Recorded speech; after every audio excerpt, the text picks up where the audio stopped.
A young man by the name of Jalen Walker is now dead because of interaction that he had with police. In similar fashion, this is it sparked protests and riots, according to another article that I read. Apparently, this is like the third shooting in a year or something like that for the Akron Police Department, Akron, Ohio Police Department. So, listen, maybe there's some reforms that need to come to Akron. Maybe there's some things that need to be done, some better training, things along those lines.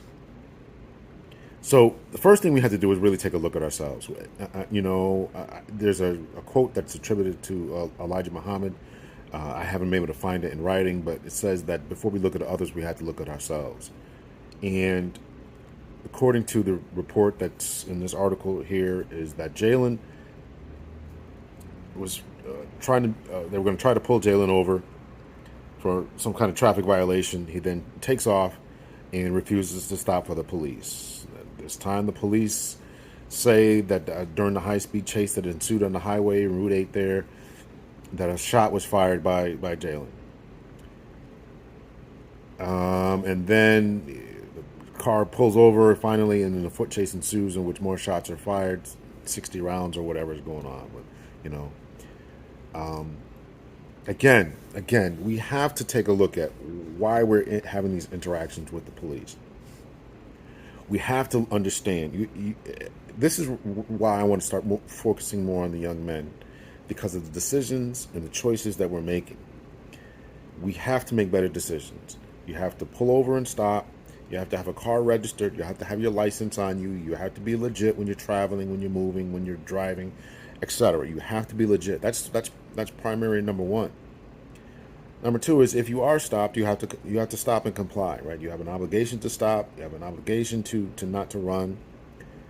Now, sure, yes, if and when we run, not we, but if and when you run, or or things start to go sideways, we want to be able to be taken into custody safely, without incident, without shots being fired, especially if you don't have a weapon or whatever. But that step about being taken into custody should come after the things that you have done were correct. The first thing you need to do is be correct in your actions, comply, and then if things get out of hand, we'll deal with them at another time. Now there's riots all over the place. Now the city's burning down. Why? Why? Listen, young men out there, you have to make better decisions. To the fathers, to the aunts, to the uncles, to the mothers, to the grandparents, to everyone, we got to stop enabling this type of behavior. We got to stop enabling this type of behavior. It's detrimental to us all. It's giving us all a bad name. It's causing a heightened sense of awareness within police officers, oftentimes, and we gotta understand what we're doing, and we gotta understand how to act and react and move when we're around police officers. So that is the first thing we have. We have to have that discussion. We've had the discussion, but it does not seem to be permeating through all of society. Otherwise, all of our culture, because otherwise we would be stopping. Otherwise, we would be conforming. We would not continue to have these same types of problems. So apparently, there's some news reports that maybe he didn't have a gun. Maybe no shot was fired. There's going to be a press conference on July 3rd, on Sunday, where they're going to fill us in on all the details that they have, releasing a body cam footage and all that kind of thing.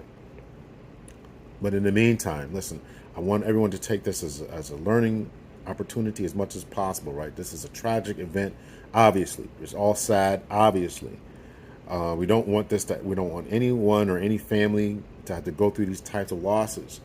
But in order to prevent that, you got to be correct, drive correct, license, registration, insurance, both headlights working, both tail lights working.